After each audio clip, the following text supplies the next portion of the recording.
So none of the like game player people, I didn't know any of them. Like Big Brother, Survivor, I didn't know any of them.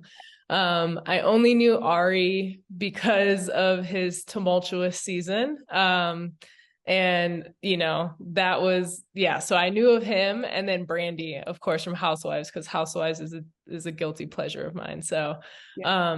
out of those two, when I saw them, I was like, what? Like, this is crazy, because we had no idea. We thought it was gonna be other civilians. So I was like, okay, they're already surprising us. Like, we're already in for it.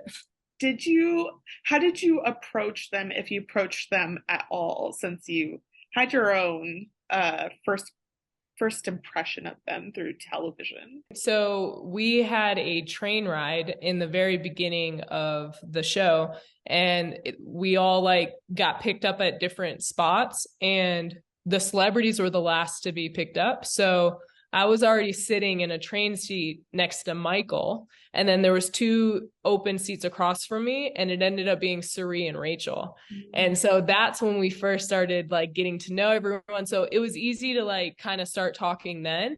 And then when it came to like Ari and Brandy, I took them both aside when we got in the castle, and it was like you had to connect with people individually, which was really difficult for me because I'm an introvert at heart. So I was like, okay, I have to like take the time to actually try to like, get to know people. It did seem like you were close with Rachel and Siri. How did you form that bond? It was the train ride right away. We just all had things in common. I went to school in Alabama for a while. Rachel lives in Alabama. Sari and I just, hit it off from the beginning. Her kid is, into music, and he raps and everything. So we talked about that for a little bit. And yeah, it was just really cool. Like, it just felt natural with them right away. So it was almost like an instant alliance, kind of, just because we were all on the same page a little bit. Got it. I was going to ask you, would you call it an alliance? Was that alliance then kept to, in your perspective, you three, or did it include other people? Um, so it did include Michael in the beginning, and then Michael became a target right away. And I unfortunately was like, I didn't have a lot of strategy or gameplay under my belt yet. So I was like, I'm not going to go against the grain here.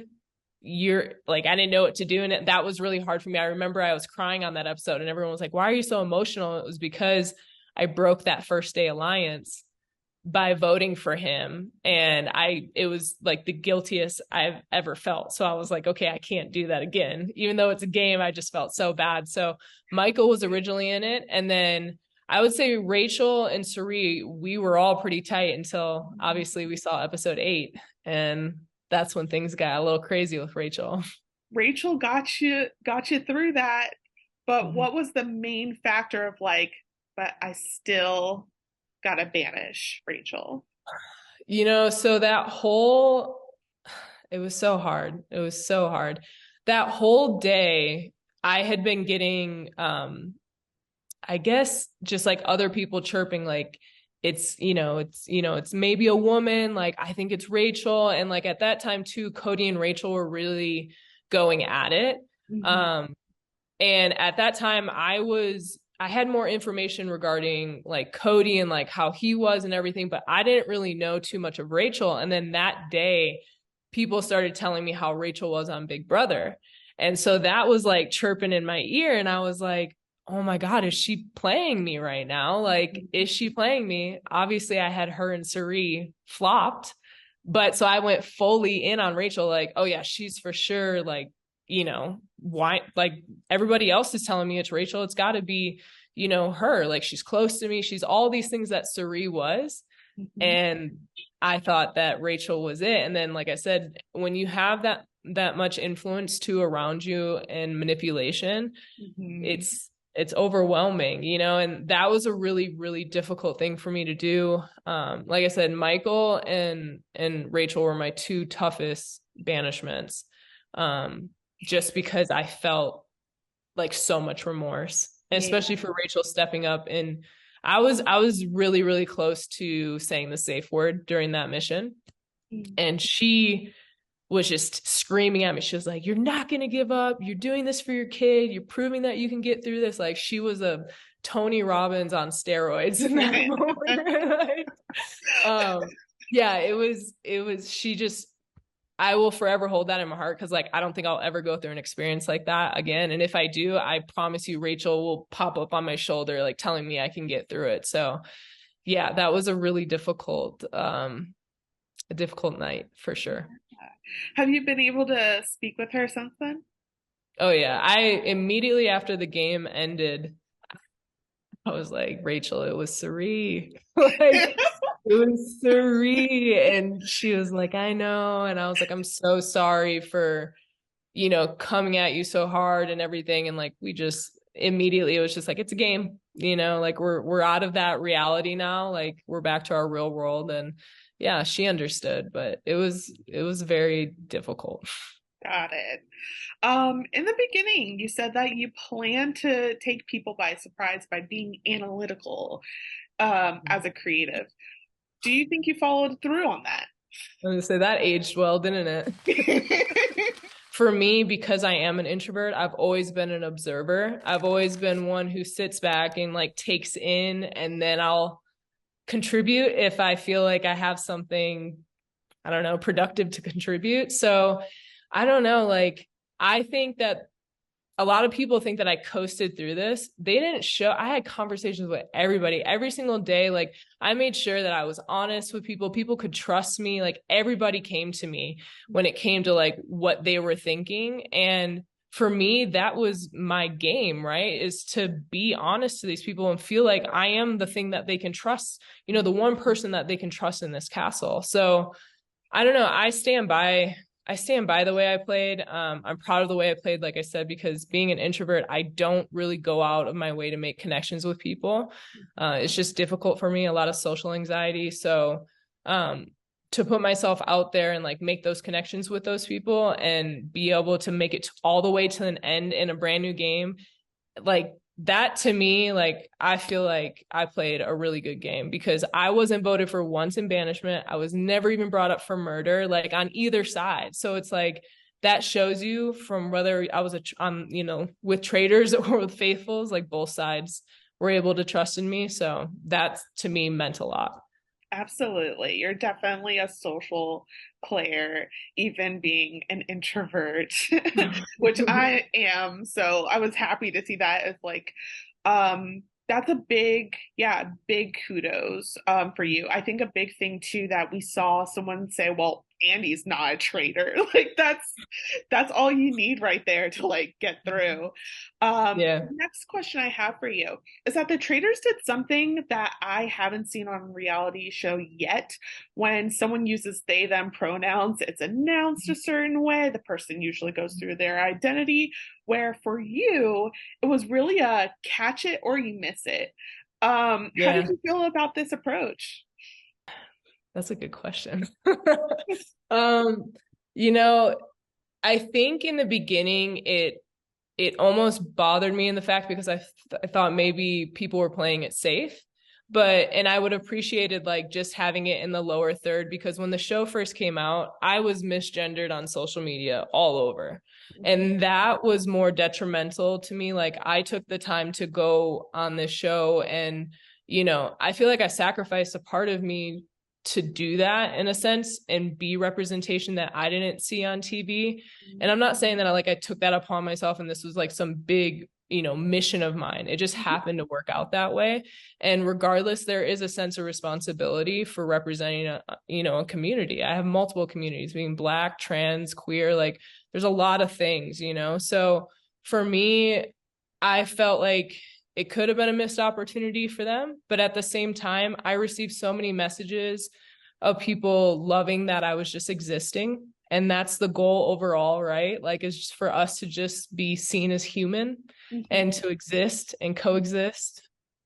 So I think that there's positives and negatives to it, but at the same time, I'm okay with it because all my castmates always treated me correctly. They always gendered me correctly. The production went above and beyond. Like even for the last mission, this little thing meant so much to me is before the last mission, they came in and they're like, hey, do you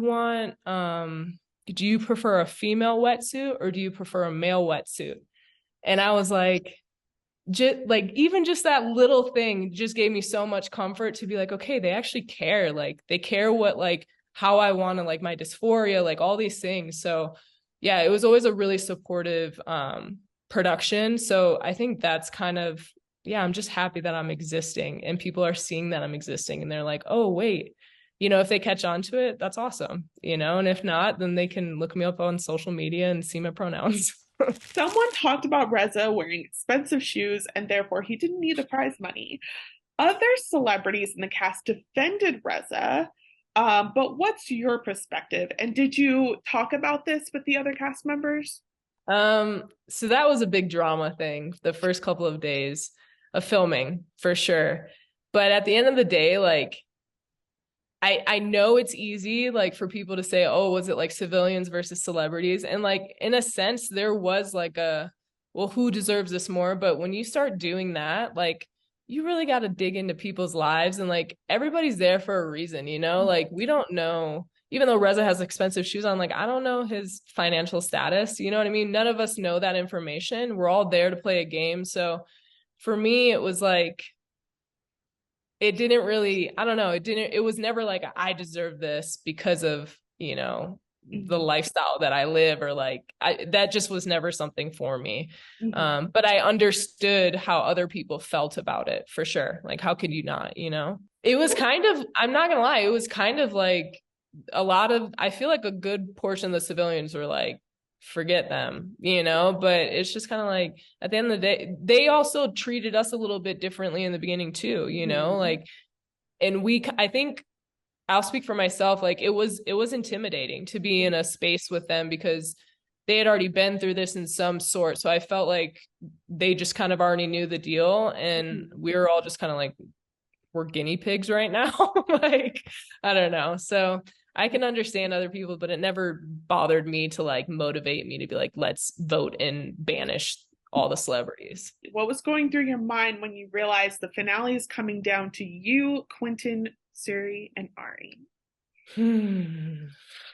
So the last day, the last mission, the helicopter and the boat, Quentin, I, and Suri were all together, and Ari and Kate were together. So that whole day, Quentin and I and Suri were all like, we deserve this money.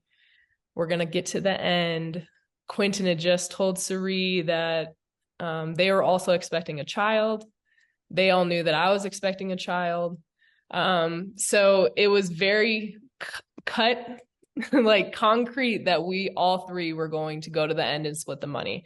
We knew that we were going to vote Ari regardless. We knew we were going to vote Kate regardless. Like that was our plan. It was going to be us three at the end. Um, and that's why we never suspected Suri because we had that locked in. There were so many things emotionally intertwined with our alliance of us three that we never thought that would be what happened. I have to get to the big exciting news that you guys are filming a reunion. I'm assuming that you've kept in touch with some people. Who are they, and what are you looking forward to most in this reunion? So the new faces, as they call us, we have like a group chat. We talk every day. We're all in the know of everything the minute it happens, right? So we're all very excited to get out there and have our chance to like, there's a lot of people who left and like didn't really get to like find out who the traitors were. And like there's a lot of stuff, that happened in that castle that was not condensed into an hour episode. I'll say that. So we're all very excited to, get out there and be able to like say our piece with certain things. And yeah, I mean, I feel like we all kind of communicate in some way or another, especially with social media, even with the celebrities. So I'm excited to see everybody. Yeah. It's gonna be a good time. Is there anything that you hope will be addressed going into the reunion? Mm. I hope that they showed the relationships that were built um a little bit more, like so that people understand why we were in alliance or why we were with Cerise so close. Like I really want them to kind of show her speech at the end too, of why we even thought that we were splitting that money all the way down to the last 20 seconds of that episode. Like, she was in it. She was in it. She was selling us all the way to the end. And that's why we were just like, yeah, absolutely. It's the three of us splitting this. So I want them to show that. I think that that would open the eyes to a lot of people and like see why Ari made the decision that he did as well, because the speech happened before Ari left, not after. Yes, this is something I did talk to Suri about. So, were you prepared for her to actually say that to his face? Because it is one thing to say it to other people. I was not expecting her to. I didn't expect her to say like the thing about the Porsche and the houses, and I wasn't. No, because when she said that Quentin and I deserved it more, right? And then she was a traitor. So we didn't, it was just like all the way down to the last minute. Why wouldn't you believe somebody that uses that against somebody else? Like in that moment, who had been riding with us from the beginning, like it's the traitors, right? But you have to trust people to get to the end. So